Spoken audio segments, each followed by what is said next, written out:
Welcome to episode 42 of PuckPod by BD Sports. I said we wouldn't be back unless something happened, unless something major happened. And I guess the biggest thing that happened this offseason just happened. Auston Matthews signs a 3.25 X4 extension with the Toronto Maple Leafs. Oh, I making thought you him were gonna mention Evan Bouchard there at the beginning. I thought that was the biggest thing. oh or Brendan Hagel. Yeah, that happened Or today too. Brendan But Hagel. Yeah. Oh yeah, there's that too. but Wow. where I was going with this makes Auston Matthews the highest paid player in the league. Let's talk about the drama first. Actually, let's talk about how you guys feel because I know you guys are definitely excited. Let's start with the good stuff here, Brian. Come on. we're already Leaf fans. We're already cynical. Let's change it up a bit. I was Let's going to just talk do about a the little drama. bit of celebrating. I was going to talk about the drama with the tweet, but we'll get into I don't that. even, I don't crazy. even know if you want to call that drama, honestly, though. It would have been drama if the nothing signing was happens. announced like tomorrow or something. Yes. Yes. Yeah. Imagine that like, cliffhanger. It would have sent us like on the brink of insanity. Dude, I already saw insiders like, I could only imagine some of the insiders on Twitter were picking up all three of their phones, putting out all the text messages that they could to try to figure out what was going on. But I would imagine that some of them were kind of clued into it. Like there's no way that gets posted and you don't have a semblance of an idea that there's something going on.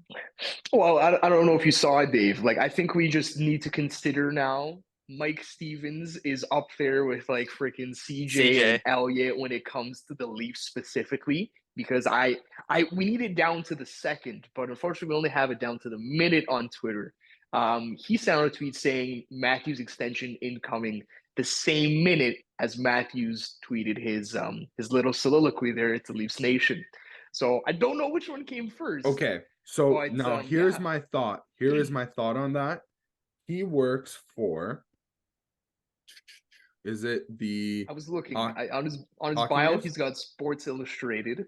I could pull up the rest, but he works. He definitely does some stuff.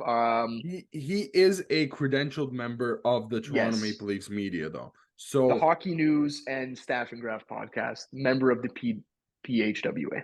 Yeah. Okay. So I would imagine that he wasn't the first, like it wasn't just him. He just hit the tweet button first, but I would imagine Dregs, Frege, CJ, who else is there? Who else is a breaker?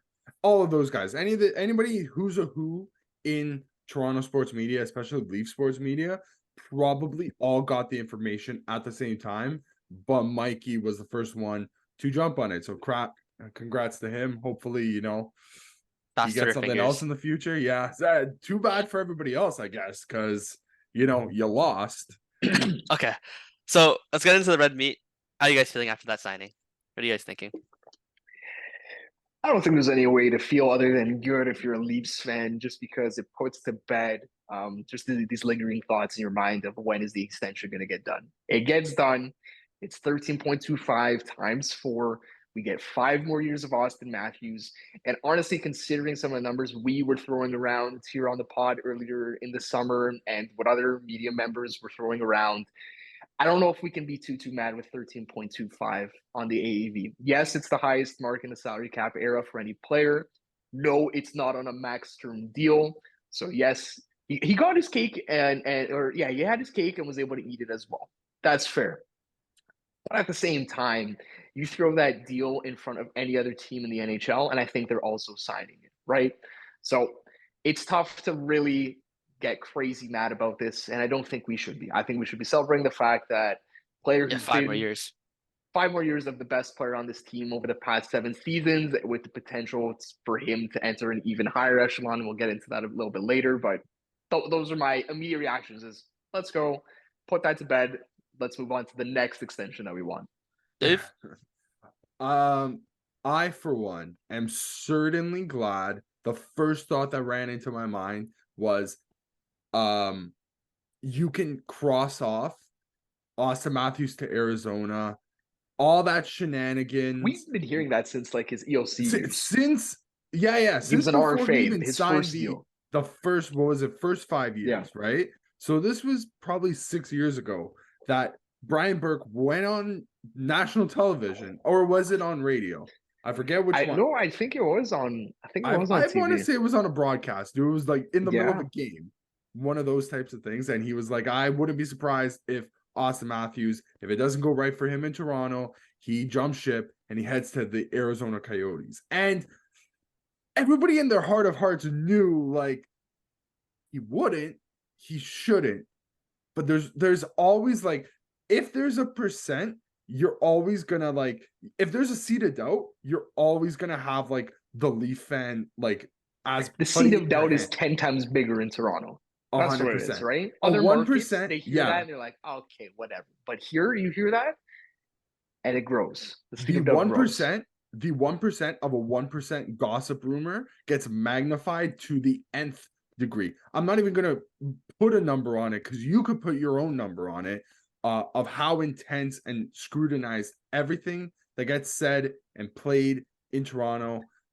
I'm glad that whole situation, like we don't have to deal with that situation for a long time. for at least 5 more years, right? So at 31, who knows? Maybe Arizona is going to have a new stadium and maybe he's going to want to play there.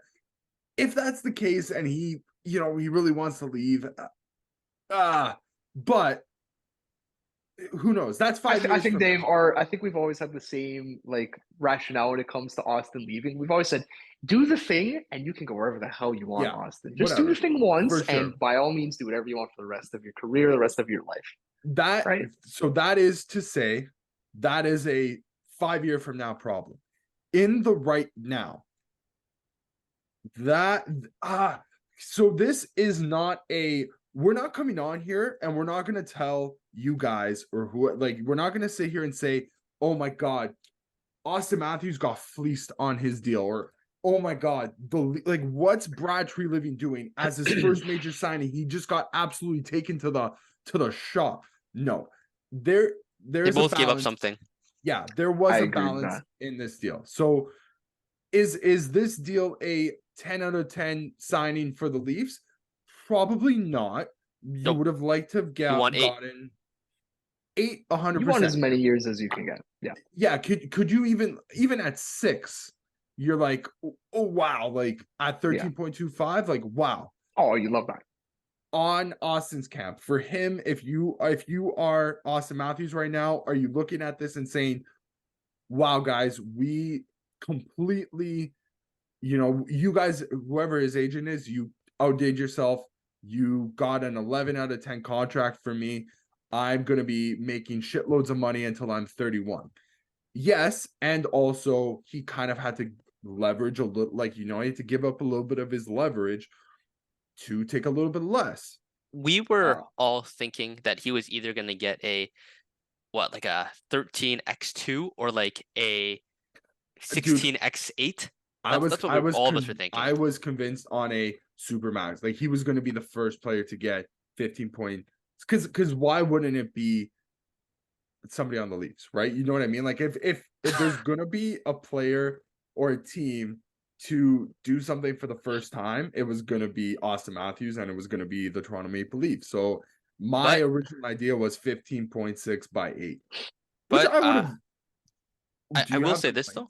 It does I think this changes the narrative potentially for you guys. Yes, it makes him the highest paid player in the salary cap era, this and that, sure, whatever. But he took a discount. Right? What does this mean for the upcoming guys that might have to be signed? Nylander's up next year and Marner's up in what, like 2 or 3? So Brian, setting the precedent is good. Yep.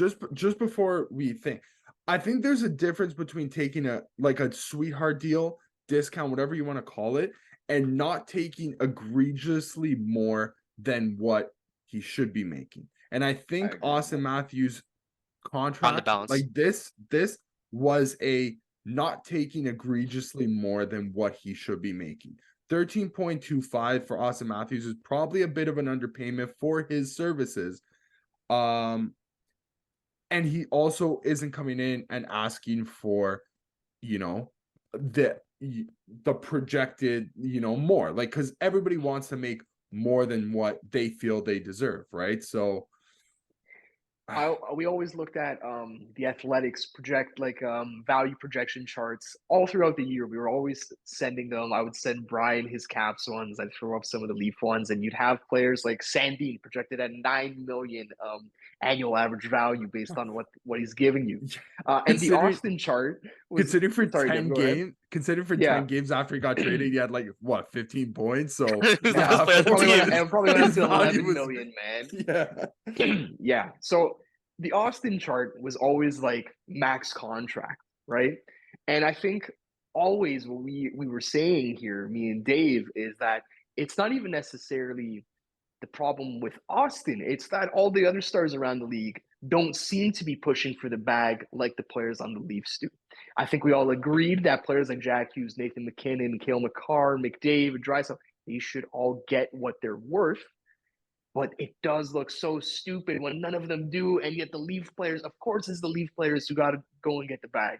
And this deal is honestly more in line with what we want, right? It is commensurate value. It is fair value for his services. Like Dave was saying, 13.25 keeps him in the realm of respectability with McDavid at 12.5, with McKinnon at 12.6.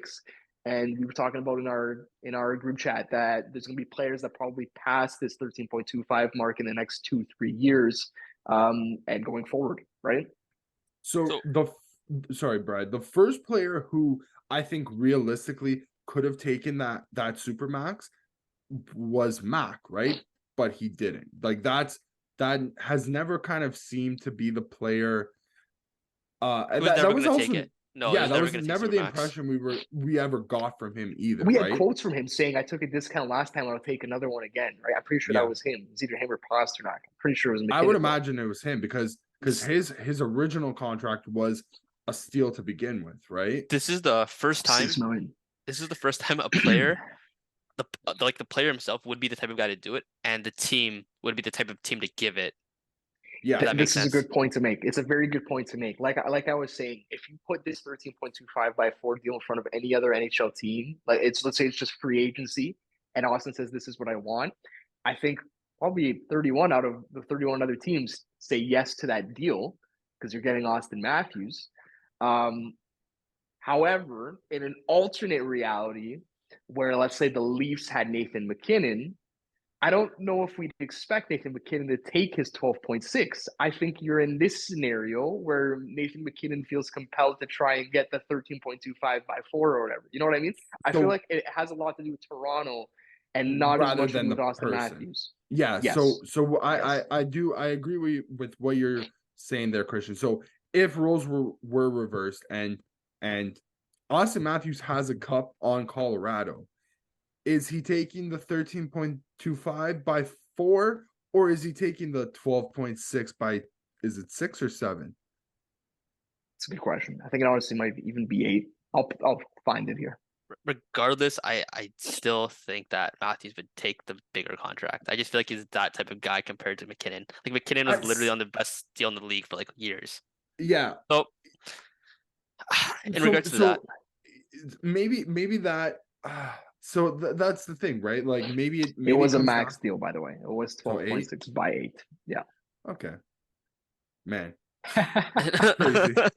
Oh, we're already convincing ourselves otherwise here within 2 minutes. I don't think you could convince me otherwise that this realistically this is the meet in the middle point. It's the halfway between the 8. It's I guess both parties got something and gave up something. It worked out in that sense. Yeah. But you know what I do think that it does is that it defines your window, not a cup window, but it might define a legacy window. You know, if Matthews is in the centerpiece that takes you guys over, I don't know, second round, third round at this point, you'll get a good understanding of what isn't working anymore. Because if it hasn't worked for this long, at the end of the contract, it'd be like what, 12, 13 years? Something like that. I believe it's 12. Yeah. So it's been 7 years. It'll be 12. Yeah. So I you know what? I actually do want to get into that right now. One of my other initial thoughts after seeing the term of the deal specifically, right, and the fact that it's 4 years on top of the one that we're going to be getting off of the old contract, is okay. Matthews is in a Leaf uniform for 5 more years. how does that affect his time on not his time, but his standing on the all-time Maple Leaf goal scoring and point scoring charts? And Matt Sundin, I'm gonna just pull it up here. Matt Sundin, I believe, is number one at, I think it's 987 for points as a Maple Leaf. I believe so. And 420 goals.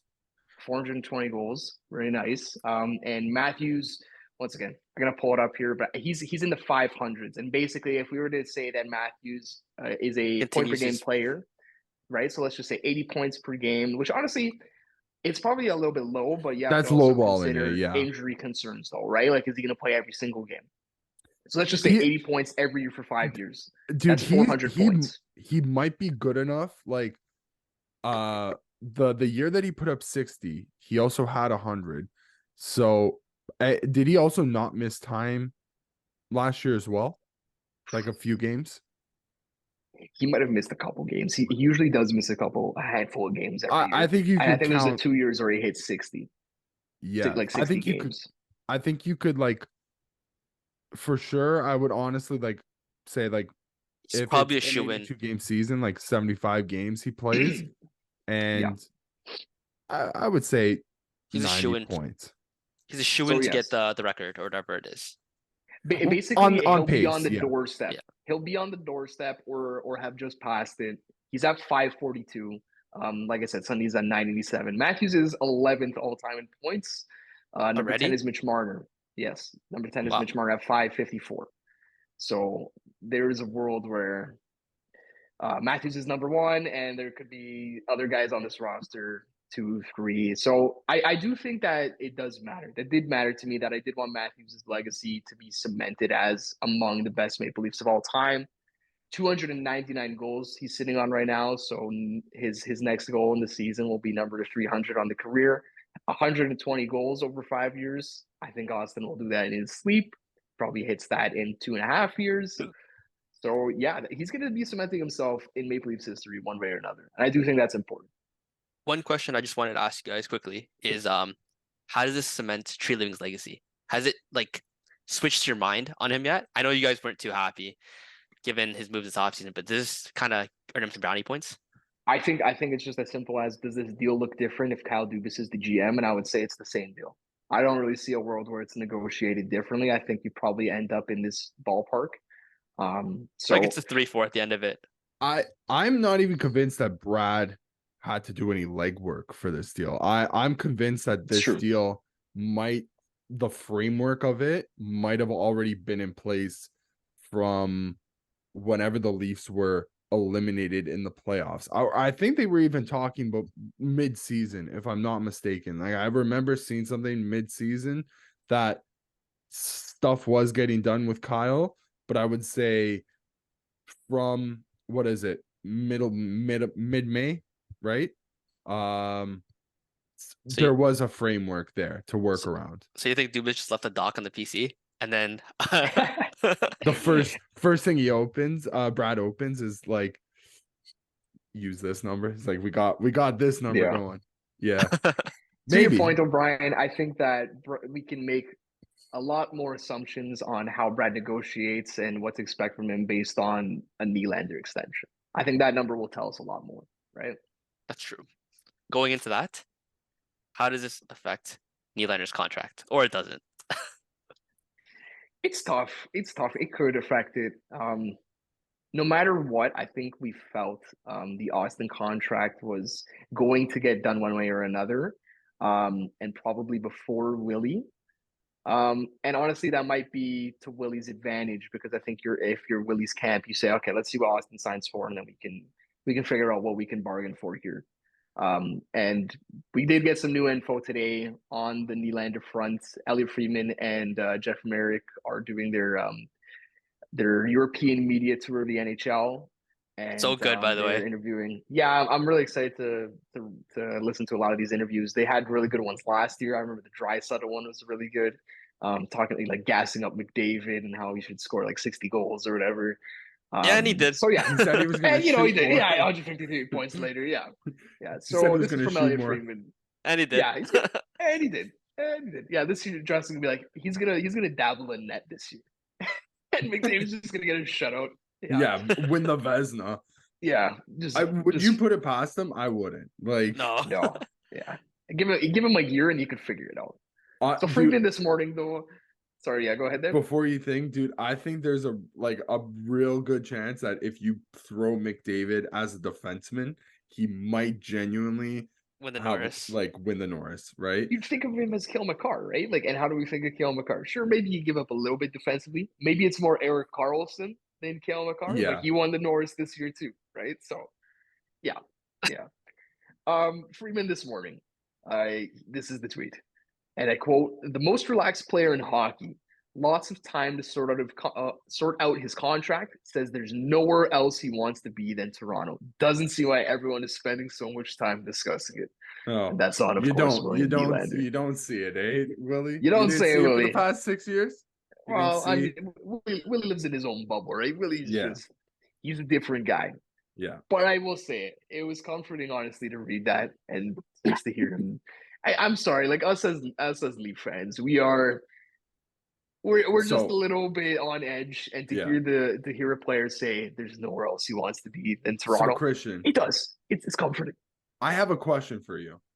Yeah. You look at you really like, do you not think this stuff was planned, or there was a notion of an idea? Because there's no way we get that quote alone from Nylander would have sufficed Toronto media for the next month, right? Like, we run on that type of content, and then we also get the extension right after.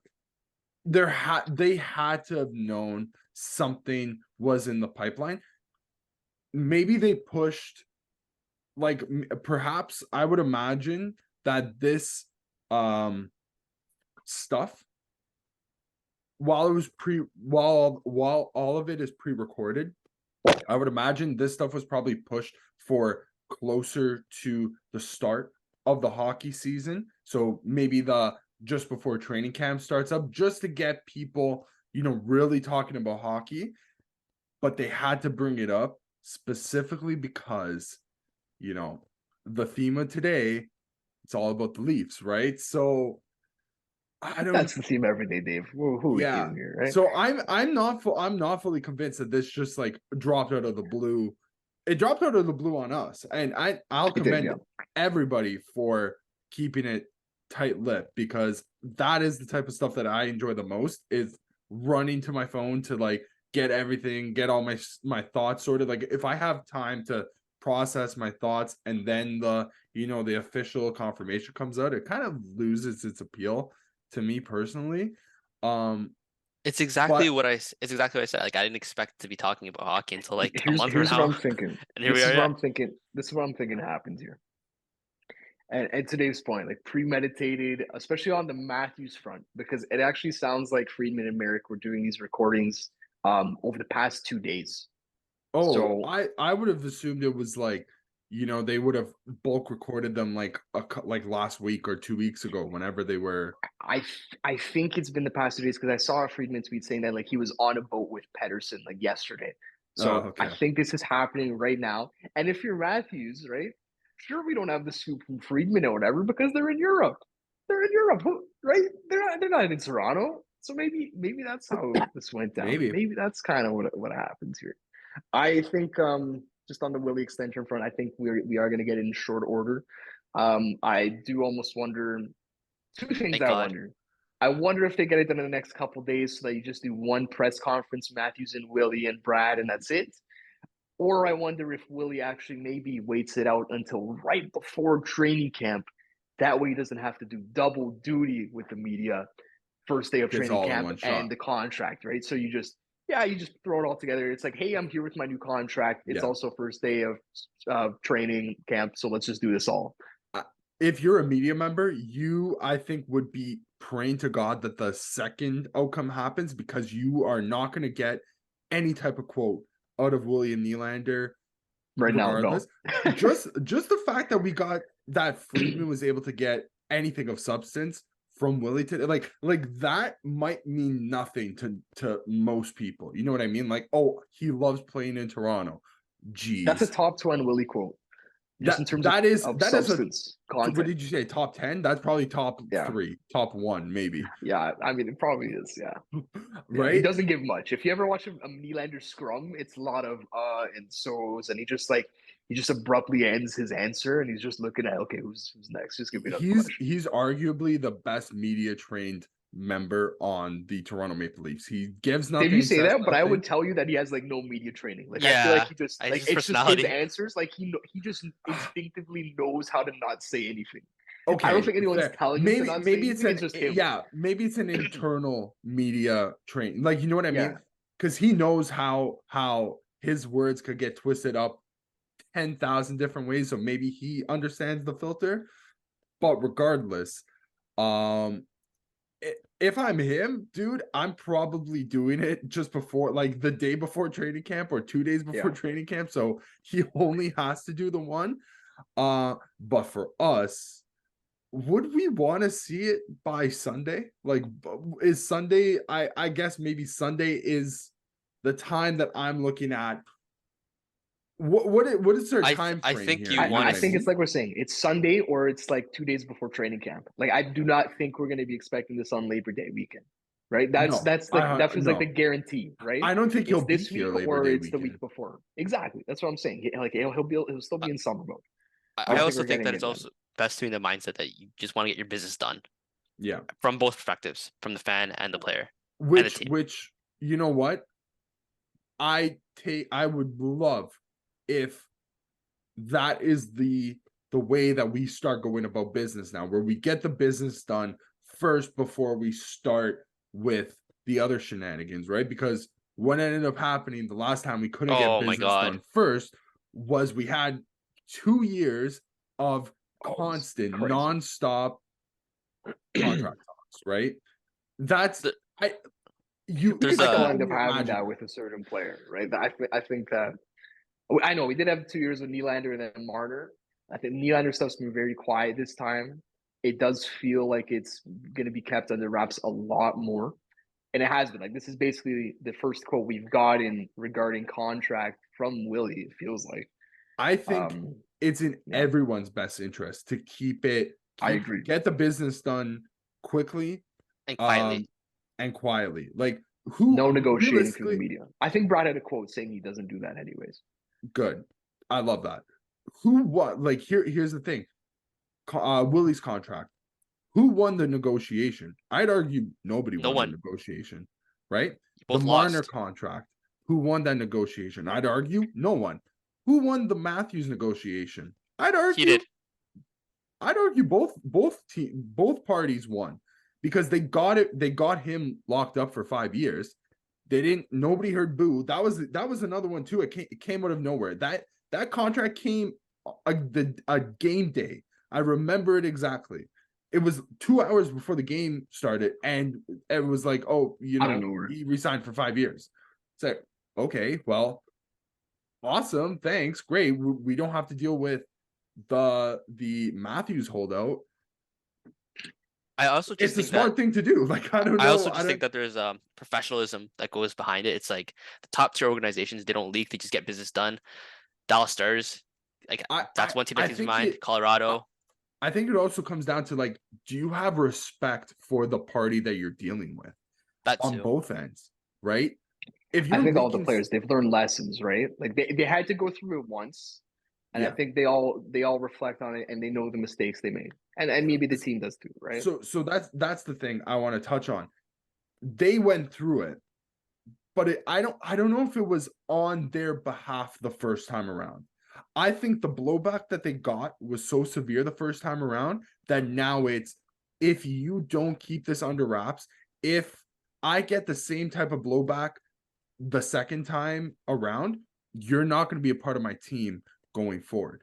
I want this done quickly and quietly. I think that has to be Matthew's mindset, and I'm kind of guessing that also might be Willie's mindset as well, because I remember when it was just before the time, like just before the Willie negotiations ramped up to like 1,000, there was already stuff coming out between the two sides. And we have got drip fed some numbers, but I think it was a little bit, maybe this is just hindsight or me being a little bit naive, but I feel like it was a little bit like we got a lot more before than we're getting now, if that kind of makes sense 100%. to what I'm coming from. So 100%. On that note, do you want to try to talk numbers? Like, I think we have our predictions. I don't know if we want to put it on camera right now, or I'll give my prediction. I'm gonna say I think we've already done it before, right? I'm gonna change my prediction I don't based on this. I don't know. think I don't think we could agree on our prediction. You know what I mean? No, Like, we didn't. We didn't. Brian, what was yours? I missed it. What did you say? I had 10.88x I x8, hated but that now, one. Jesus but Christ. now, That's Okay. that's not flying. But- That's not Okay. flying. but this now for this after seeing the Matthews extension, I'm gonna say 9.5x4. I think he does Yeah, the same thing. I think we're all in the same ballpark now, aren't we? I I'm in that ballpark. I think the only thing I said was 5. Like, he gets the Extra year. the Okay. extra year. Because I think the term is a little bit variable. Like I think people will be okay with 8 if it's at a slightly, like I said, I don't want double digits on anything. But if it's like 9.9 times 8, I think we're okay with that. But also like 925 times 4, 95 times 5 or 6. I think we're okay with my only that. my only qualm is if it cannot be 10. If it starts with 10, Brad, you failed. Even if it's 10 by 8, I think you still failed, because it means so much to these principle. guys. It's the principle. It is the principal fact. If it's 9.9 by 5, I'm smiling a lot more. Okay, maybe in hindsight, this is gonna be like, I think this is where we it's disagree, 10 Dave. point- I think this is 10 where we times disagree 8. because I was like 10 flat. I'm okay with not a cent more than 10 though. I think If you were it's- saying not a cent. If it's 10, you have to more get than 8. 9.9999. Yeah. So Yeah. here's the thing. We disagree by a cent. Are you gonna meet in the middle here, or Yeah. are you going to I'm willing to indulge make that both concession. ways? I'm personally willing to make that concession. The only way Personally. the only way the concession could be made is if you both indulge on, You're like, getting you both something have back. the What case. concession is Nylander making? Exactly. It's like, so that okay, I'll give you concession 10 flat. You want to give me one more year? has to be 7 or 8 if it's 10 flat. It can't I go agree. the other way around. It can't be 10 and he also gets 4 or 5, right? Okay, so even Yeah. 7, 7. I think the difference okay between with that. 7, the difference between 7 and 8 at this point. So that's why I'll ballpark and say like 4 and 5 or 7 and 8. I think those are the two. Like, I don't know if maybe 6 is in there, but 4 to 5 and 7 and 8 are the 2 points on our timeline. If it's 10, it has to be 7 and 8. If it's anything under 9.5, we're okay with 4 and 5, right? I think my original prediction was like, I hope it's like 8.88 by 8, but that won't happen. I think this was like Never right happening. after that was like right after the Timo Meyer one came out. Yeah, I already forget what the Sebastian Aho. I wasn't You're not done Sebastian with Aho Dell. 10. Yeah, Your kid's right? not with Dell. I think Aho was 10 something, right? I think he came in Yeah. just above 10 on an 8-year term. Yeah. Sebastian Aho is a better player than William Nylander. Yes. We will concede that. I will say this. I'll give a little bit of a counterpoint for the term talk. Like on the Matthews front, we're getting him until his age 31 season. You have his best years. That's the entirety of his prime, we think. Like, sure, is he still going to be like a 40 goal scorer at 32 years old? Maybe even a 50 goal scorer? Yes. But for argument's sake, you're getting his best years. And it would be the same for Willie on 4 or 5 year term. Willie's a year or two older than Matthews. I think he might be 2 years older. So if you got Willie at 10 by 8, you'd have him until his age 36 season. Maybe that's not in your best interest. Maybe you might want to have the ability to cut bait. Not necessarily that you have to cut bait with Willie, but maybe you go 5 year term, you renegotiate in his age 32, 33 season. Yeah. Maybe that is a value to you, right? Maybe you don't want the term all the time. That's a good idea. Who knows? Like, think of what the NHL looked like 5 years ago, and think about what it could look like 5 years from now, right? Yeah. Think about what even 2 years ago. even 2 Everything years changes. ago. And I would Dude, look at the MLB for like a comparison. Like I think we've seen some mega deals in the past 2-3 years, and we're on that path in the NHL where a lot of these young guys, there should be more contracts like the Matthews one we saw. We can agree that there haven't been, but they should start coming really soon. On that point, Christian, you have somebody like Vladimir Guerrero Jr., who is arguably supposed to be the Blue Jays, most electric hitter, but should going be into top 5 in the league as a hitter. In the league. Exactly. No, in the MLB, not even in the American League, like MLB wide, right? And he's not even at 20 home runs this season. He's like the 5th best hitter on the Jays this year. Yeah, and he's going into like a contract, going into contract talks. Like there was people clamoring for an extension for him 2 years ago. Let's say they had done a mega deal on Vladdy, 10 years, over 300 million. We'd be like screaming at the sky. Pants. Oh my god! I would be big time. Everybody would be shitting their pants right now, right? So that's also to say, is William Nylander going to regress like Vladimir Guerrero Jr. has done this year? It's possible. I don't know. It is. I don't know. I think it's highly unlikely, however. Yeah. We know he's durable. The guy doesn't miss games, so we don't have that concern yet. No major injury concerns at all. He has been a consistent goal scoring threat for at very least the past 4 seasons. If Willie were to lose his wheels, I still think he has like the puck skills to be good too. You know what I mean? He's like, very gifted. Yeah, very good in front of the net. Like underratedly. Great shot, great playmaker, shifty. Right. If he lost his top speed, I think he's still okay. Like he can lose top speed and be fine. Was there not a stat that I saw about him where it was like a lot of his, I don't know what percentage of his goal share came from within 8 feet that of the was net? I think that was the COVID year when he was on pace to maybe touch 40 goals, and it was a year following him having no net front goals, and then he had the most in the league. Yeah, it was like 27 of his 34 or whatever. It was like a crazy good number. Yeah. Right. He can snipe it. He's got a soft touch in front of the head. Yeah.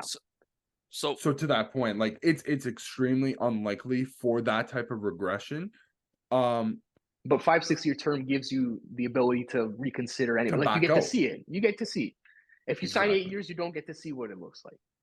Yeah. So on that note, one thing I do want to see, it hasn't come out yet, is how front loaded the Auston Matthews contract is. I just want to see how much his signing bonus would be every single year. It's probably ridiculous. It's literally just for the sake of just seeing those big ass numbers, right? And we are also assuming it's full protection, no movement, no trade, all that good stuff. If it's not, what are we doing? I know we have 80 seconds here, really, really quickly. This is from Evan Sporer on Twitter. From an AAV perspective, no NHL player is going to set the all-time mark for quite some time. Do you guys know who has the all-time 16. AAV? Joe Sakic. That's a good guess. I would have guessed that too before seeing this. It is a Red Wing. It's not Yzerman. It is in 1998. Is it Fedorov? One more guess. It is Fedorov. He made 28 million that year. Ooh. Beautiful. MLB numbers. Shout out to Fubo. Shout out to Razor. If you want to get your Auston Matthews jersey, NHLshop.ca. We will not be back until September unless something major happens. William Nylander. That's your cue.